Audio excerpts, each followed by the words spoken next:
Huge problem today is insomnia. Huge problem. Why? Why are people having trouble with sleep? Dr. Matthew Walker, in his book Why We Sleep, he said not negotiable 8 hours sleep a night. Not negotiable. So I'm going to show you what enhances our sleep and what deprives. Sleeping with an empty stomach. Did you know that over 70 million Americans struggle with insomnia, costing the economy a staggering $63 billion annually in lost productivity? In her groundbreaking exploration, Barbara O'Neill unveils 7 shocking insomnia cures that defy conventional wisdom and promise real relief. From unexpected dietary tweaks to powerful relaxation techniques, these insights can transform your nights from restless tossing and turning to rejuvenating slumber. Don't let sleeplessness control your life. In this video, discover the scientifically backed methods that can help you reclaim your rest and boost your overall well-being. Your path to peaceful nights begins now.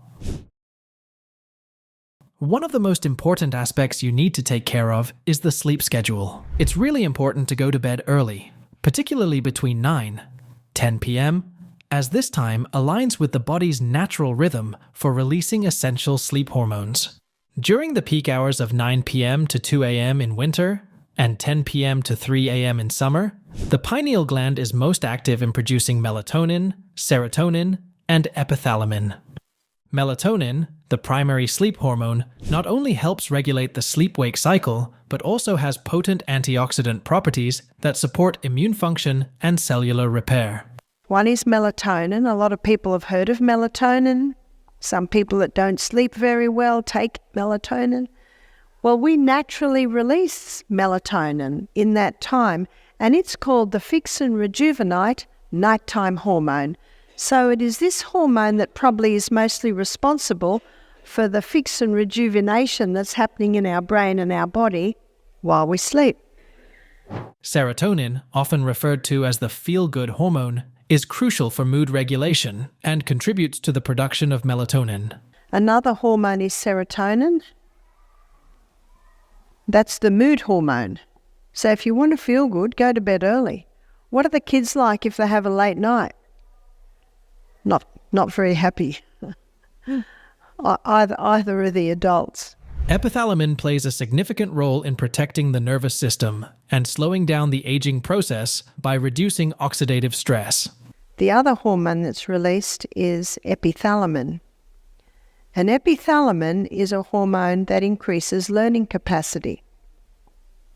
God designed our brain to be learning new things right up until the day we die.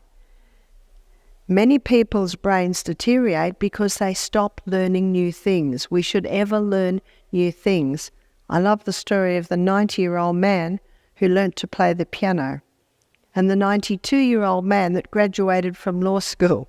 The early sleep window Barbara O'Neill suggests is critical because these hormones are produced in alignment with the body's circadian rhythm, which is tightly connected to environmental light and darkness.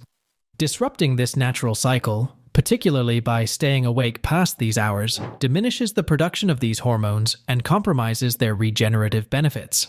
The body's ability to repair tissues, fight off infections, and balance mood can be significantly affected when optimal melatonin levels are not reached. Additionally, these hormones promote the body's ability to detoxify during sleep, particularly in the liver and brain, processes that occur most efficiently during these early hours. Missing this window, even by a few hours, can result in poorer sleep quality, decreased hormone production, and long-term impacts on overall health.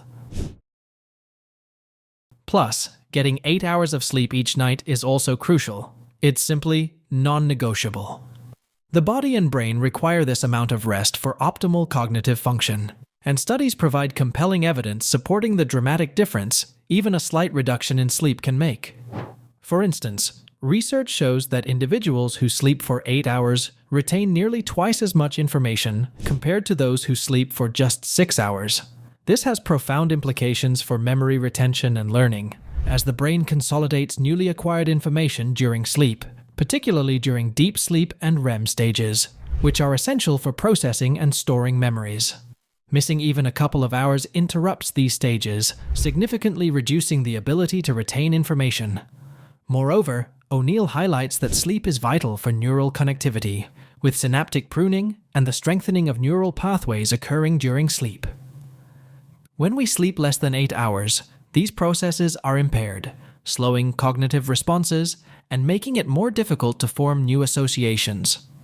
The brain also relies on sleep to detoxify itself through the glymphatic system, which is responsible for removing metabolic waste, including proteins linked to neurodegenerative diseases like Alzheimer's. Without adequate sleep, these proteins can accumulate, increasing long-term risks for cognitive decline. The hormonal effects of sleep deprivation are another critical factor. A lack of sleep elevates cortisol, the stress hormone, which not only hampers cognitive functions like learning and memory, but also contributes to higher inflammation levels in the body. This chronic stress response weakens immune function and accelerates aging, leading to a cascade of health problems, including cardiovascular disease and impaired brain health. In essence, 8 hours of sleep is vital for maintaining both mental and physical health. Barbara O'Neill also emphasizes the importance of exposing oneself to natural sunlight, particularly in the morning, to regulate the body's circadian rhythm. He said, sleep with your windows open. Here's the pure air. In fact, these are all the things we just listed. He said, have some sunshine every day. And I discovered that sunshine was the key to recovering from jet lag.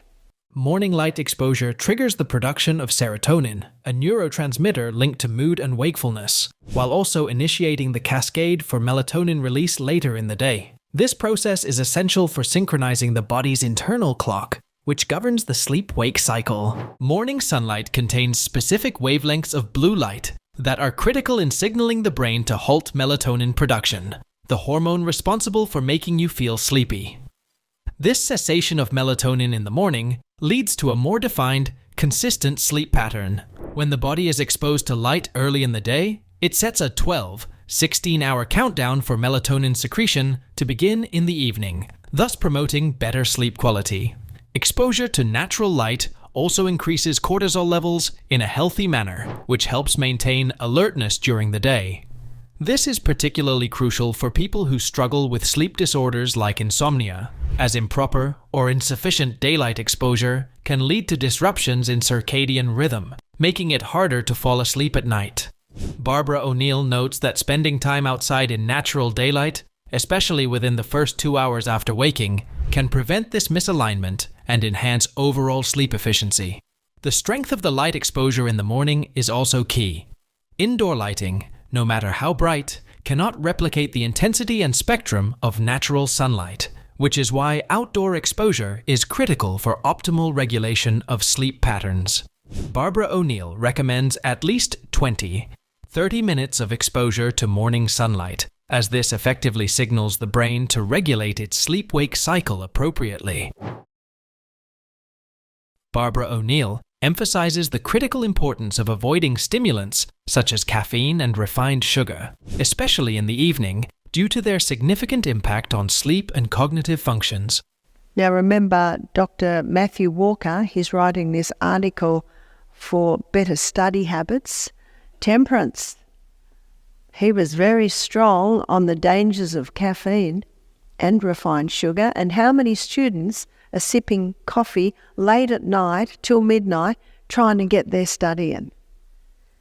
But what Matthew Walker found, they retain almost half as much as the people that stop the stimulants and go to bed early. That's a big difference, huge difference.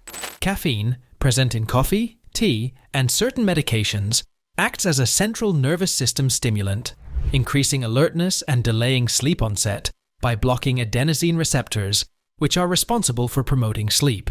Even moderate caffeine intake can reduce deep sleep stages, such as slow-wave sleep, which is crucial for physical and mental restoration.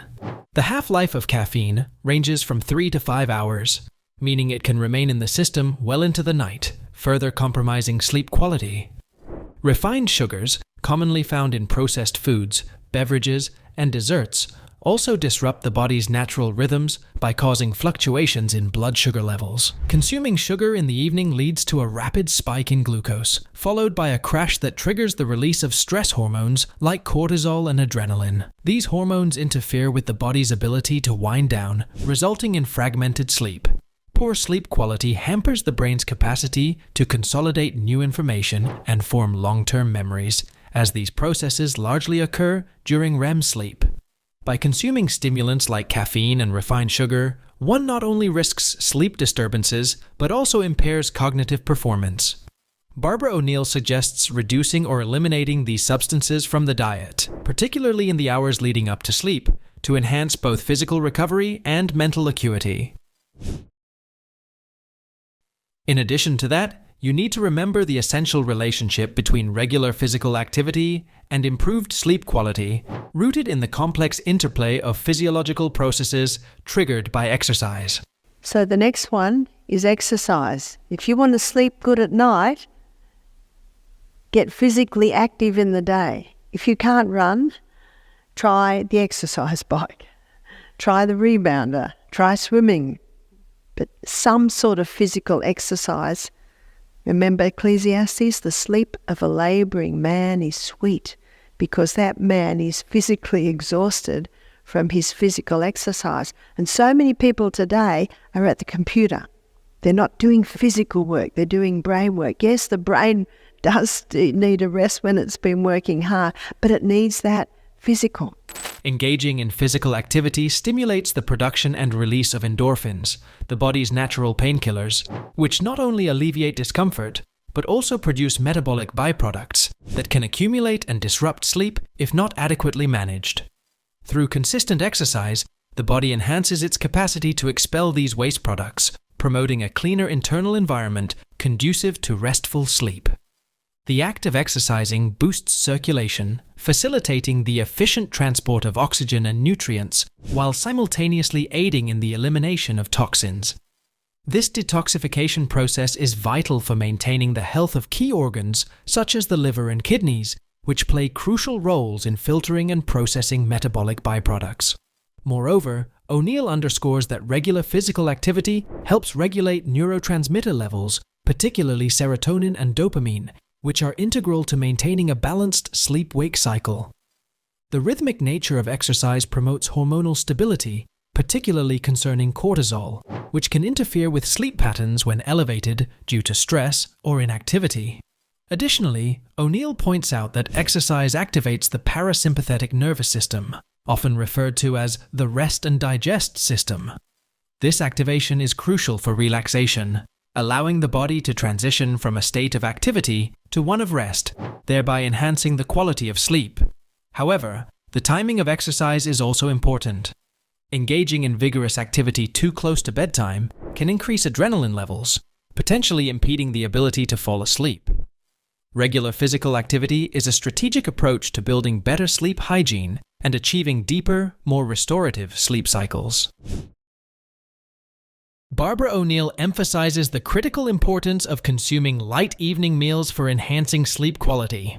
A heavy dinner places significant demands on the body, requiring extensive energy for digestion, which can interfere with the natural sleep cycle.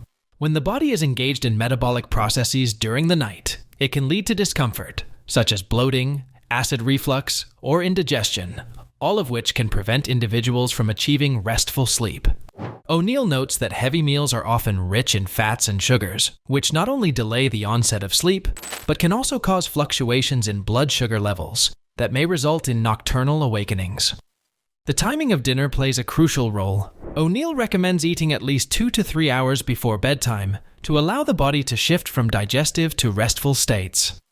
This practice facilitates the production of melatonin, the hormone essential for regulating sleep-wake cycles. Foods that are lighter and easier to digest, such as fruits, vegetables, whole grains, and lean proteins, contribute to a sense of calmness that is conducive to sleep. Furthermore, lighter meals prevent spikes in core body temperature, which can further hinder sleep onset. O'Neill explains that aligning dinner choices with the body's circadian rhythm not only supports better digestion, but also enhances overall health. Light meals are associated with improved sleep architecture, promoting restorative stages of sleep like REM, which are essential for cognitive function, memory consolidation, and emotional regulation. By adopting the practice of eating lighter dinners, individuals can experience a notable improvement in sleep quality, leading to better daily performance, mood stability, and overall well-being. And finally, Barbara O'Neill highlights the significant negative impact of electronic devices, particularly smartphones, on sleep quality and patterns. The blue light emitted by screens plays a crucial role in this disruption, as it mimics natural daylight, tricking the brain into thinking it is still daytime. This exposure leads to the suppression of melatonin production, the hormone essential for regulating sleep. Ah, yes, the electromagnetic field coming from the smart meter certainly has an effect. Again, call the silent killer, so it's hard to put the finger on it, but I have read of reports where people's sleep has been interfered with once the smart meter's put on their phone. That is true. As a result, individuals may experience difficulty falling asleep, reduced sleep duration, and overall compromised sleep quality. Chronic exposure to blue light in the evening can shift circadian rhythms, causing misalignment between the body's internal clock and the external environment, which is critical for maintaining healthy sleep patterns. Engaging with electronics right before bedtime often involves stimulating activities, such as browsing social media or watching videos, which can heighten alertness and delay the onset of sleep. This heightened state of engagement makes it challenging to unwind, leading to increased anxiety and restlessness. Additionally, constant notifications from smartphones create an incessant urge to check messages, further interrupting the winding down process necessary for achieving restful sleep. O'Neill recommends establishing a technology-free environment in the bedroom to promote better sleep hygiene, allowing individuals to separate their sleep space from the distractions and stressors associated with electronics. By creating a sleep-friendly zone, individuals can foster a more relaxing atmosphere conducive to sleep. Replacing screen time with calming activities like reading or practicing mindfulness can significantly aid in preparing the mind and body for rest.